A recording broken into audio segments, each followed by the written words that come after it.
Realidades de la nueva creación. Capítulo 1. La palabra viva. Nuestra actitud hacia la palabra determina el lugar que Dios ocupa en nuestra vida diaria. La palabra siempre debería ser el Padre hablándonos, nunca debería ser como el mensaje de un libro común.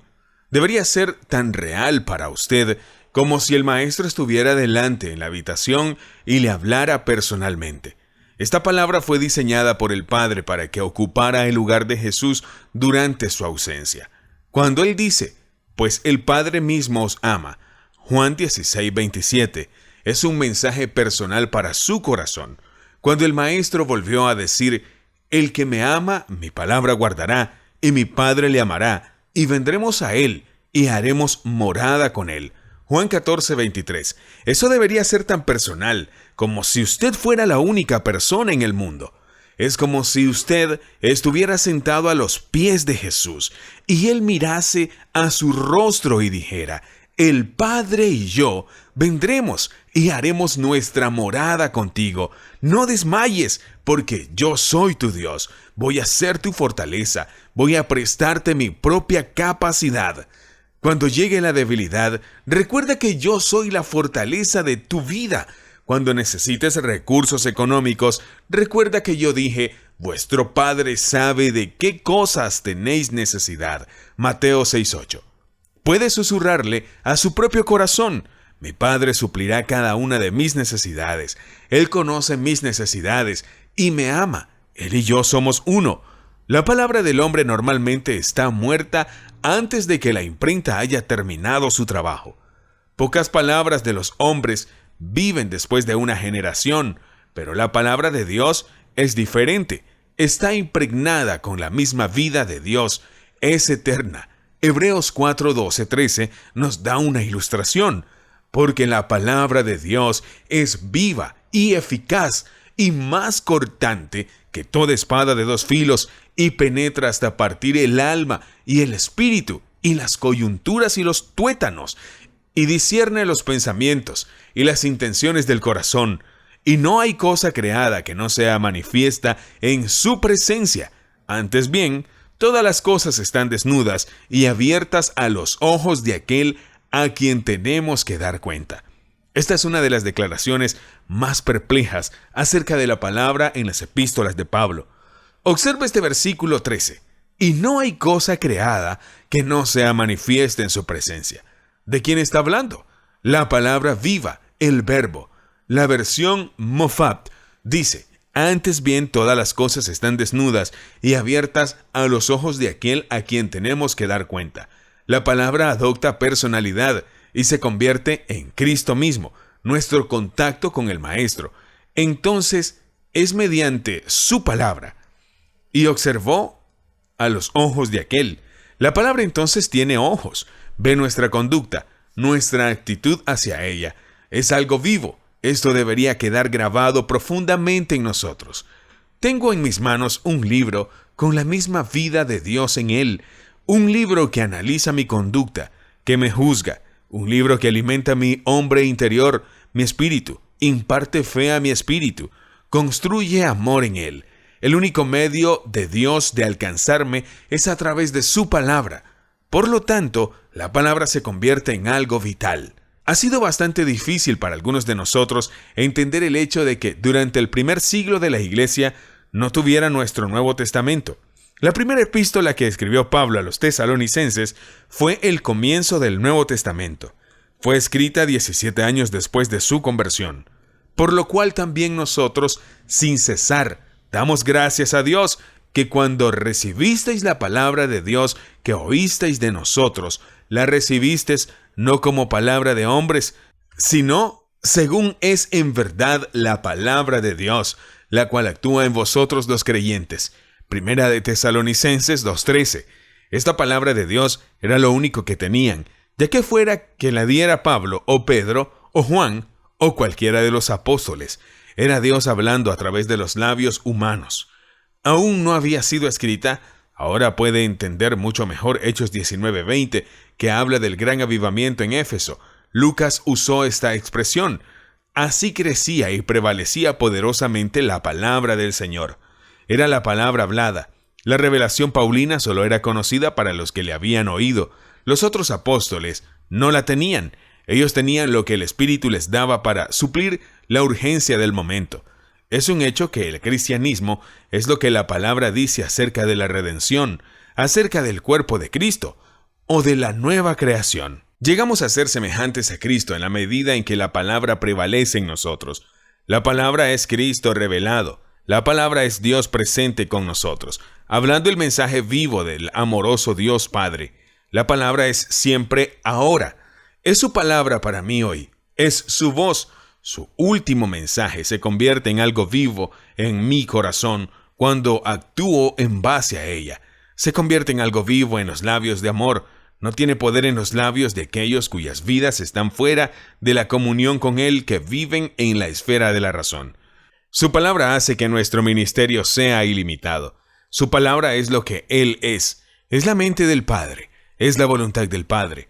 Muestra el camino al Padre. La palabra es el Padre hablando. Se dará cuenta de que es siempre en tiempo presente. La palabra es el pan del cielo, comida para nuestro espíritu. No solo de pan vivirá el hombre, sino de toda palabra que sale de la boca de Dios. Mateo 4:4. Jeremías 15:16 dice: fueron halladas tus palabras, y yo las comí, y tu palabra me fue por gozo y por alegría de mi corazón. Job nos dice lo preciosa que es la palabra para él. Del mandamiento de sus labios nunca me separé. Guardé las palabras de su boca más que a mi comida. Job 23:12. Cuando un hijo de Dios ve la palabra de Dios como la veía Job, entonces se convierte en una realidad en su vida diaria. Job no tenía la palabra escrita, tenía la palabra hablada por medio de los ángeles. Nosotros tenemos la palabra escrita. La tenemos impresa en muchas formas y la podemos llevar en nuestro bolsillo. Que poco hemos apreciado el valor de su mensaje. Envió su palabra y lo sanó. Salmo 107:20. Esa palabra viva que él envió fue Jesús. Y el Señor, después que les habló, fue recibido arriba en el cielo y se sentó a la diestra de Dios, y ellos salieron predicando en todas partes, ayudándoles el Señor y confirmando la palabra con señales que le seguían. Marcos 16:19-20. Observe que el Señor trabajó con ellos. Creo que un avivamiento surgiría casi en cualquier lugar si el Señor trabajara con los que predican, y si la palabra fuera tan real para ellos como la palabra hablada lo era para la iglesia primitiva. Pero la palabra del hombre ha ganado importancia y tiene más autoridad que su palabra hoy en día. Él confirma la palabra, hoy en todo lugar donde se predica.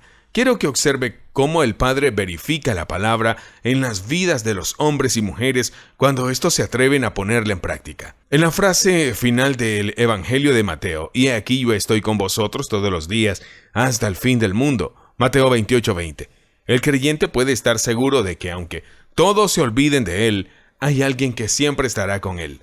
Pero lo que más se ha grabado en mi corazón es la realidad de Dios en la palabra.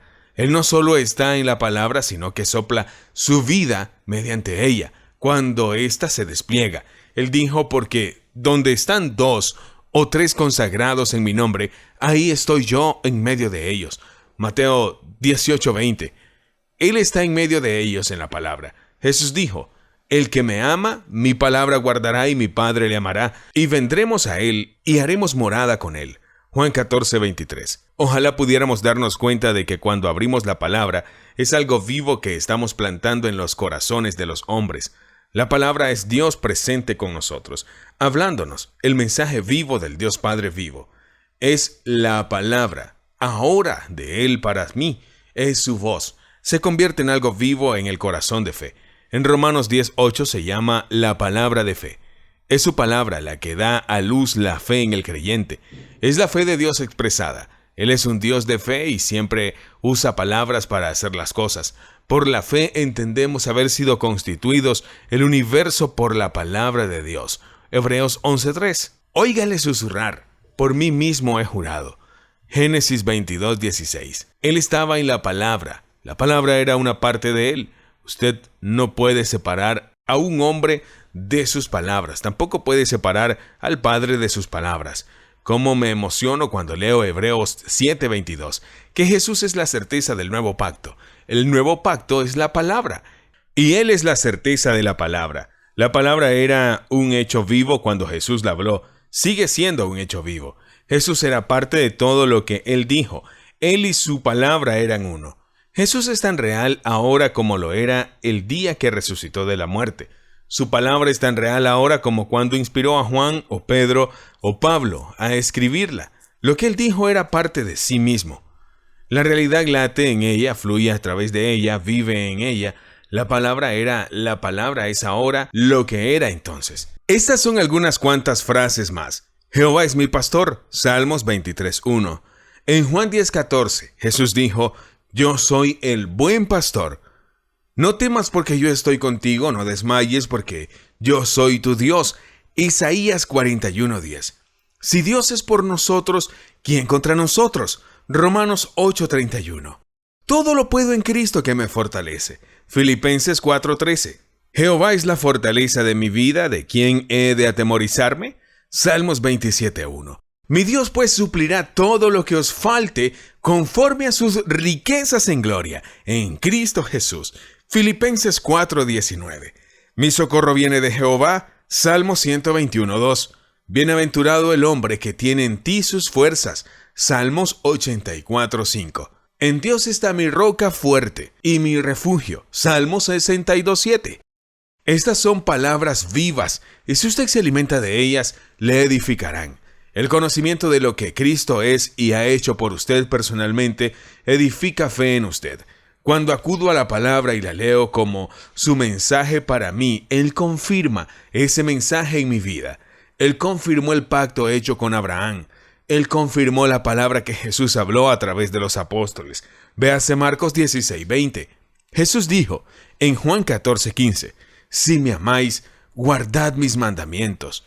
¿Cuál fue su mandamiento? Que nos amásemos unos a otros. El que tiene mis mandamientos y los guarda, ese es el que me ama. Y el que me ama será amado por mi Padre, y yo le amaré. Juan 14:21. Aquí hay algunos otros hechos que deberíamos recordar. Y cuando Él, el Espíritu, venga, convencerá al mundo de pecado, de justicia y de juicio. De pecado por cuanto no creen en mí, de justicia por cuanto voy al Padre y no me veréis más, y de juicio por cuanto el príncipe de este mundo ha sido ya juzgado. Juan 16:8-11. ¿Qué va a convencer al mundo? La palabra en los labios de fe. Solo esa palabra viva en los labios de fe puede tomar el lugar de un Cristo ausente. La palabra nos habla, toma el lugar de Jesús. La palabra es el Padre hablándonos ahora. Tiene la misma autoridad que tendría si el Maestro estuviera de pie en la sala y la pronunciara. La fe en el Padre es en su palabra. La palabra tiene todo lo que nuestra fe demanda. Jesús dijo, conforme a vuestra fe os sea hecho. Mateo 9:29. Cuando usted medita en la palabra y actúa en base a ella, se convierte en algo real para usted. Este libro, la palabra viva, tiene a Dios en él. La palabra ocupa el lugar del Jesús invisible. La meditación en la palabra es como una visita a Jesús. En Josué 1:8, Dios le dijo a Josué que meditara en la palabra de día y noche. En otras palabras, que viviera en ella. Jesús dijo, si vosotros permaneciereis en mi palabra. Juan 8:31. La palabra entra en su sangre, en su sistema, y se convierte en parte de usted. La palabra es inspirada. Los hombres santos la hablaron siendo movidos por el Espíritu Santo, siendo mantenidos en su vida espiritual. Dios habló por boca de los santos profetas. Las palabras que yo os he hablado son espíritu y son vida. Juan 6:63. Cada palabra que Dios habla tiene vida en ella. Recuerde Hebreos 4:12, porque la palabra de Dios es viva. No es como las palabras de los hombres que mueren después de una generación. La palabra de Dios vive. Me encanta pensar en ella como la palabra prevaleciente, como fue en Éfeso, cómo conquistó a esa malvada ciudad. Hoy día el verbo de Dios está gobernando en los corazones de los que se rinden a su influencia. La palabra tiene la autoridad de Dios en ella ahora, la justicia de Dios en ella. Tiene poder recreador para los inconversos, tiene poder sanador para los enfermos, es el pan del cielo para los hambrientos de espíritu.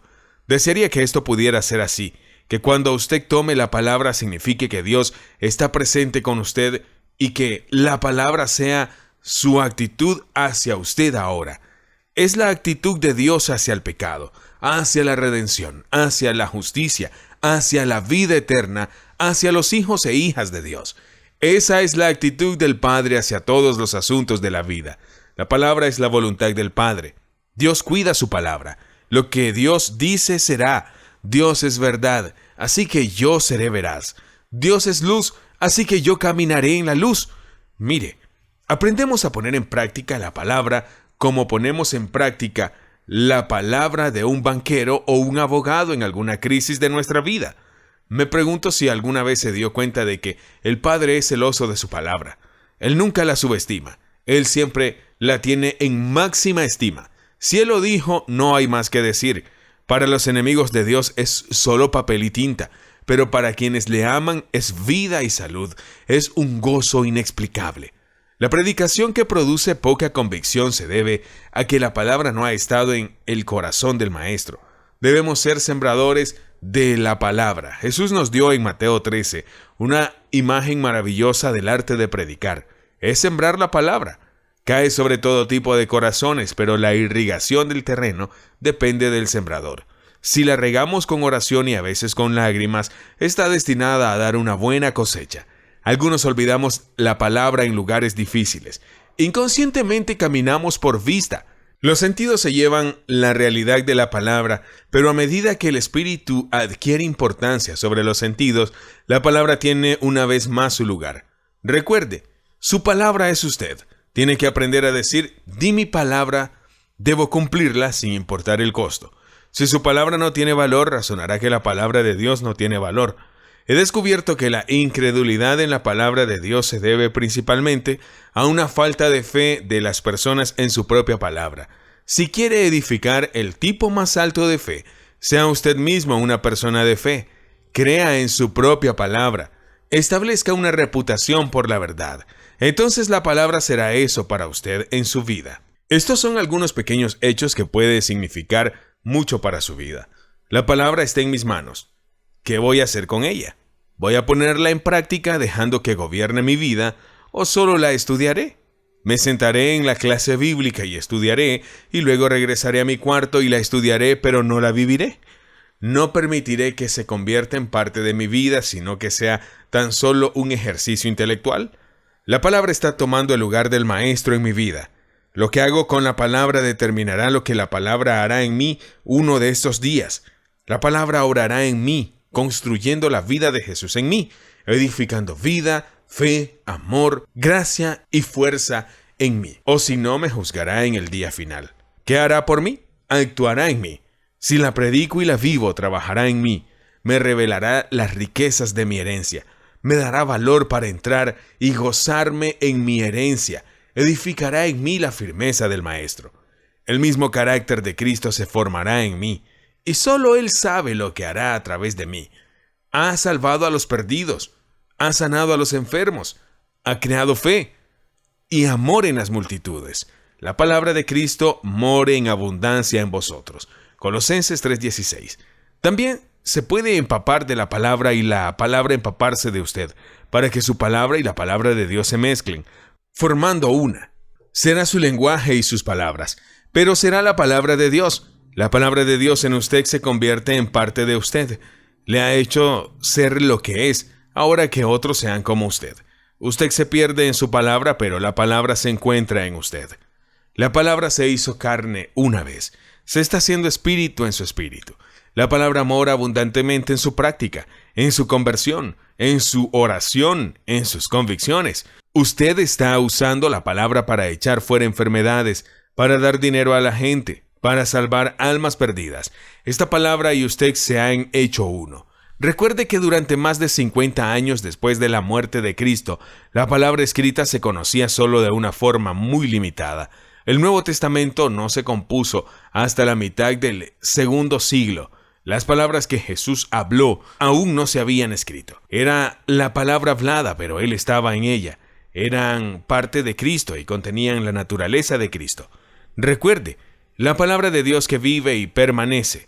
Primera de Pedro 1:23. De acuerdo, hable la palabra y ésta vivirá en la vida de los hombres que le oigan. Dios dijo, yo apresuro mi palabra. Jeremías 1:12. Él cuidará la palabra que usted predique y enseñe. Jesús dijo, si mis palabras están vivas en usted y usted las habla, yo viviré en ellas cuando salgan de sus labios. La palabra de Cristo se convierte en algo vivo en sus labios. Declare la palabra sin temor. Permita que la palabra viva en usted de manera gloriosa y abundante. Capítulo 2. Tratar la palabra como si fuera un libro común. Este título conlleva la razón del corazón para el fracaso espiritual. En la razón por la que en la vida diaria del creyente se derrumba, por la que el adversario no tiene problemas para vencerle en una crisis, la razón por la que es un autoestopista espiritual, siempre dependiendo de las oraciones de otra persona, de la sabiduría de otro, de la interpretación de la palabra de otro. No tiene vida propia e independiente de otros. En la familia de Dios es alguien que dice sí a todos, pero siempre es un sí en el lugar erróneo.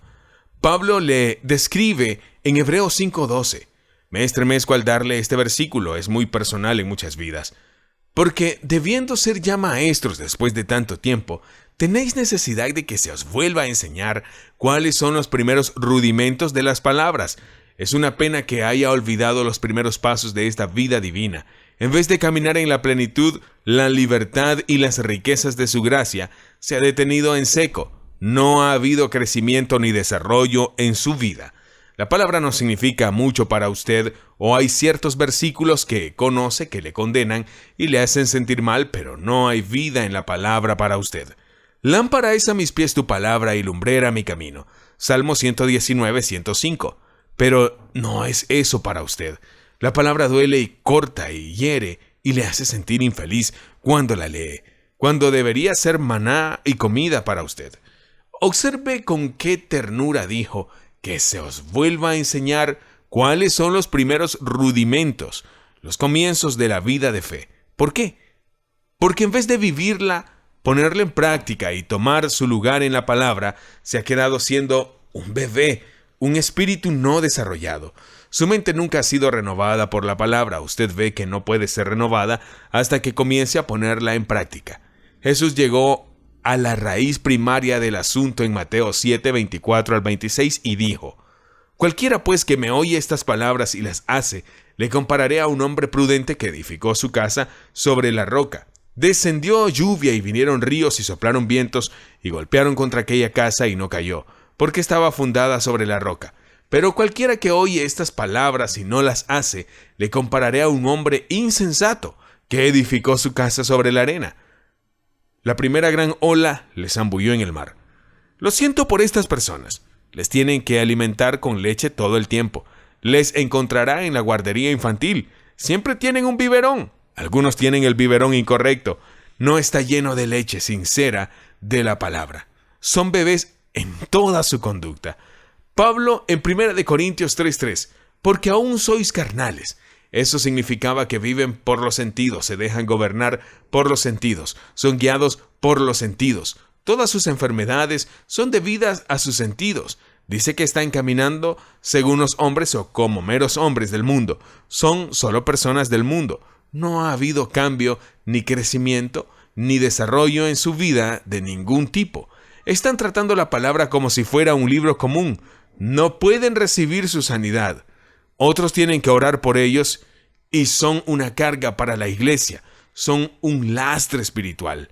Si se diera el caso de que fueran hombres de habilidad y de posición en la comunidad y la iglesia, les diera un oficio o un lugar de responsabilidad y se convertirían en una carga mortal para la iglesia. Nunca están en la clase bíblica. No tienen oración familiar y raras veces piden la bendición por los alimentos. Pertenecen a una clase de autoestopistas. Su fe es siempre débil. Les verá ir al altar, pero nunca reciben nada. El altar es un lugar para bebés, para recibir un impulso para ir a la palabra y alimentarse de ella. No es un fin en sí mismo, es tan solo el principio. Pero si le ves ir al altar año tras año, usted sabe que se ha convertido en lisiado espiritual habitual y Satanás les gobierna mediante los sentidos. Tienen miedo a la muerte, tienen miedo a encontrarse con el Señor. Han desechado los privilegios de la vida porque se tomaron a la ligera la palabra de Dios. Algunos hechos que debemos estudiar en conexión con esto.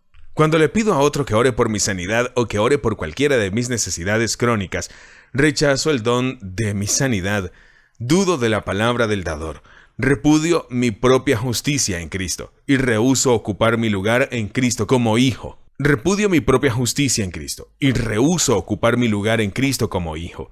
Sé que nadie tiene una posición mejor que la mía. Nadie tiene un lugar mejor en la vid que yo. Nadie puede obtener vida de la vid con más facilidad que yo. Yo soy lo que Él me hizo en Cristo. Mi justicia me fue dada en Cristo. Mi derecho a usar el nombre de Jesús es un regalo, pero yo he repudiado todo esto. He sido negligente a la hora de desarrollar mi don.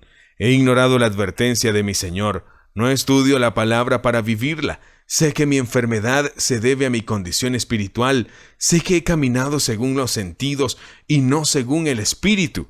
Sé que la necesidad no puede ser permanente en mi cuerpo hasta que mi espíritu se ajuste a la palabra. Si la enfermedad no es espiritual, Él no podría haber hecho enfermar el Espíritu de Cristo con mis enfermedades. Y si mi cuerpo está lleno de enfermedad, es porque mi espíritu no está en armonía con la palabra. Me estoy rebelando contra la enfermedad y luchando contra el dolor, pero no lucho contra la causa de mi enfermedad. Lucho contra los efectos de la misma. Como puede ver, hasta que no tomo mi lugar en Cristo y comienzo a poner en práctica la palabra y me convierto en un hacedor de la palabra en vez de un hablador, no dejaré de ser un fracaso.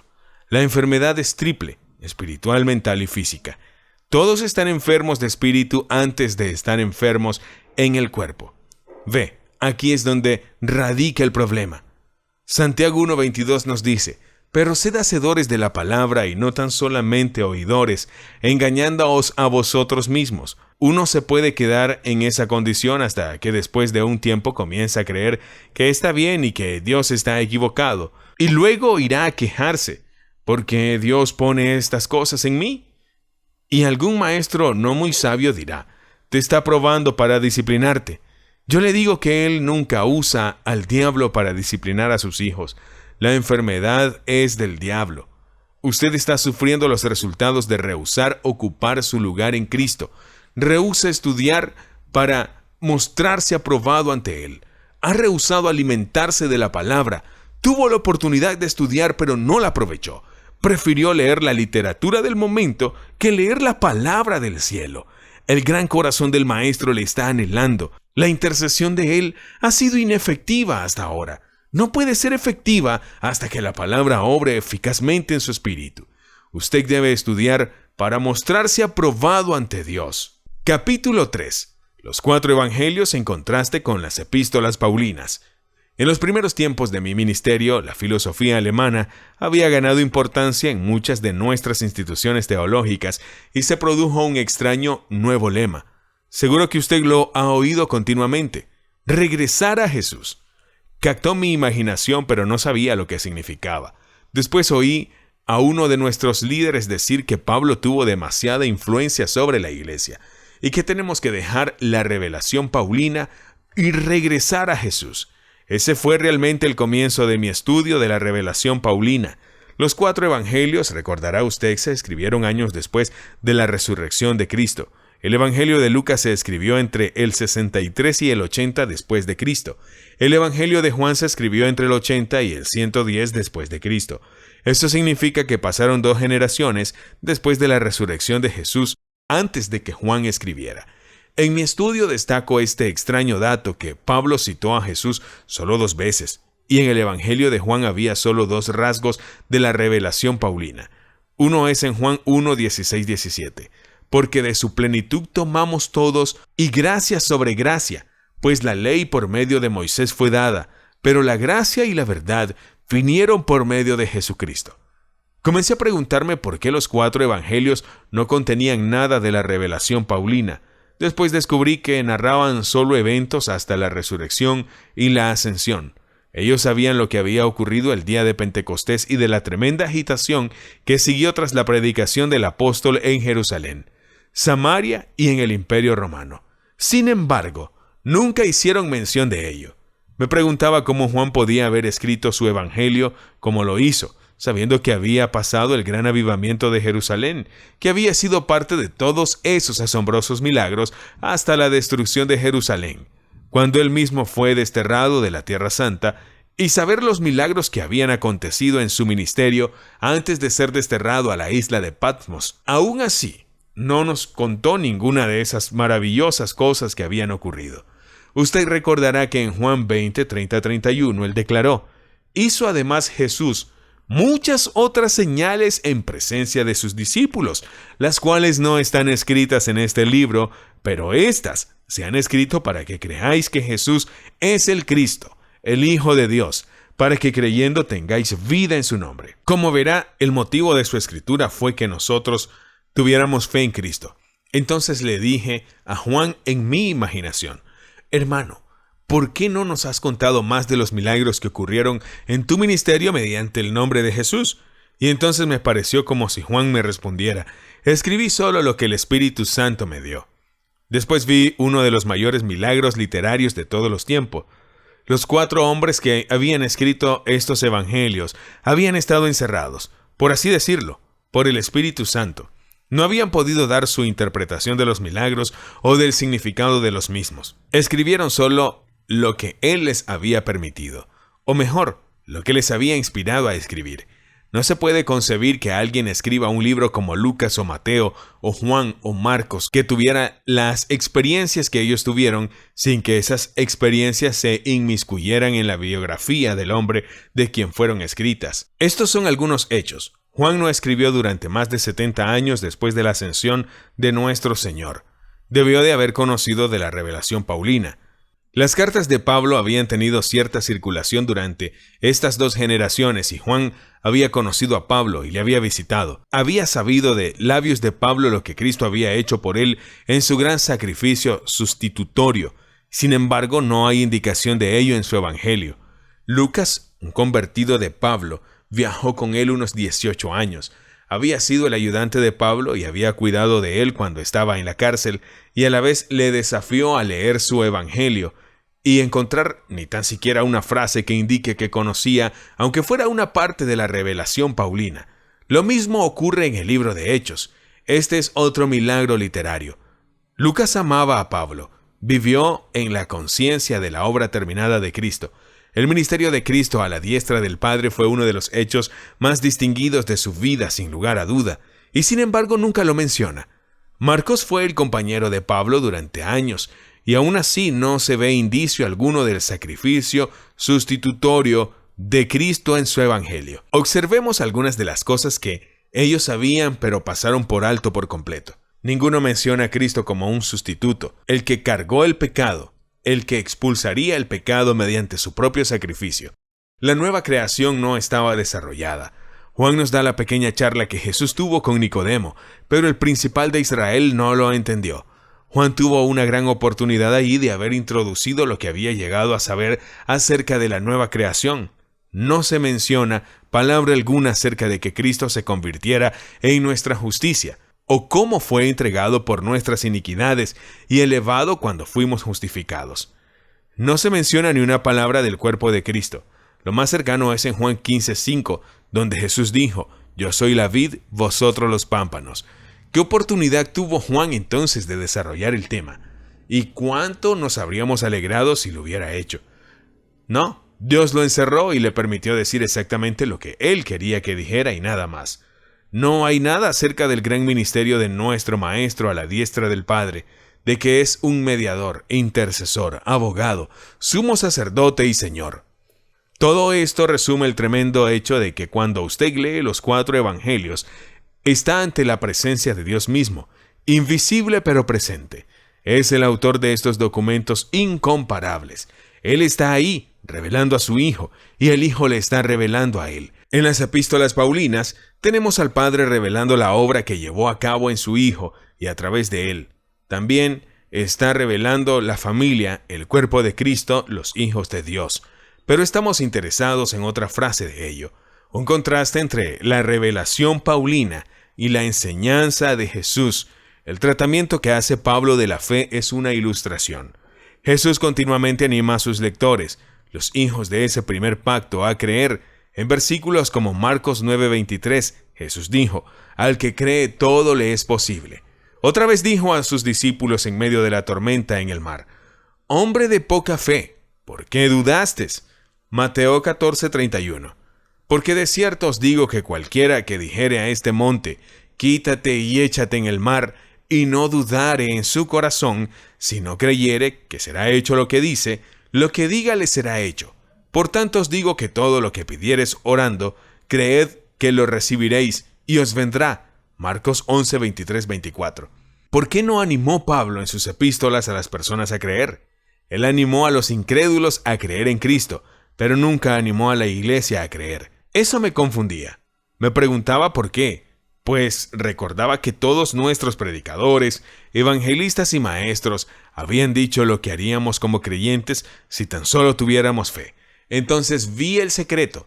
Nosotros somos creyentes, somos los hijos de Dios. Efesios 1:3 declara, bendito sea el Dios y Padre de nuestro Señor Jesucristo, que nos bendijo con toda bendición espiritual. Estamos en la familia. Todo lo que el Padre tiene y todo lo que ha conseguido en Cristo y todo lo que Cristo es nos pertenece.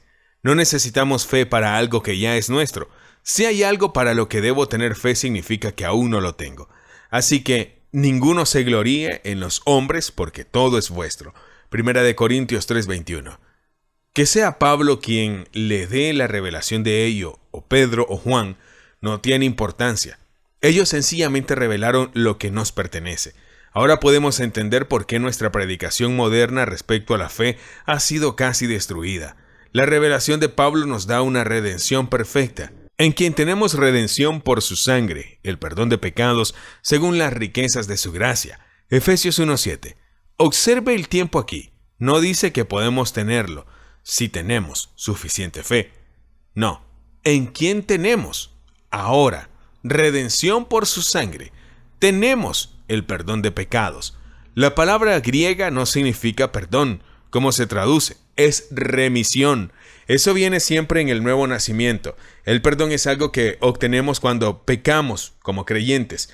La remisión es algo que se obtiene cuando eres pecador, cuando viene a formar parte de la familia. La palabra griega aphesis se usa en Colosenses 1:14 y en Efesios 1:7. ¿En quién tenemos redención, el perdón de pecados? No solo tenemos una redención perfecta en la revelación paulina, sino que ahora podemos regresar y estar junto a la cruz con los discípulos y podemos decir, Pedro, ¿sabes lo que Jesús está haciendo en la cruz? Ahora está siendo hecho pecado. Mírale, y cuando grite sus últimas palabras y entregue su espíritu, irá al lugar de sufrimiento como tu sustituto y el mío. Va a estar ahí hasta que se cumplan todas las demandas de la justicia, hasta que Satanás sea vencido, hasta que el nuevo nacimiento se convierta en una posibilidad, hasta que el hombre sea justificado, reciba la naturaleza y la vida de la deidad, y se convierta en la justicia misma de Dios en Cristo. Pedro mira perplejo. Juan se acerca y dice, «Perdón, pero ¿de qué estás hablando?» Verá, ellos no sabían nada de lo que Cristo estaba haciendo por nosotros. Jesús había entrado en el ámbito del conocimiento de los sentidos. Se había manifestado entre ellos como el Hijo de Dios durante 3 años y medio. Y no le conocían. No sabían lo que hizo Jesús en la cruz y lo que hizo durante los 3 días y 3 noches. No sabían qué quería decir la resurrección, ni lo que él quiso decir cuando le dijo a María que no le tocase porque aún no había ascendido al Padre. Todo esto era desconocido para ellos. Es muy importante que entendamos la diferencia entre la revelación paulina y el ministerio de Jesús y sus enseñanzas según están escritas en los 4 evangelios.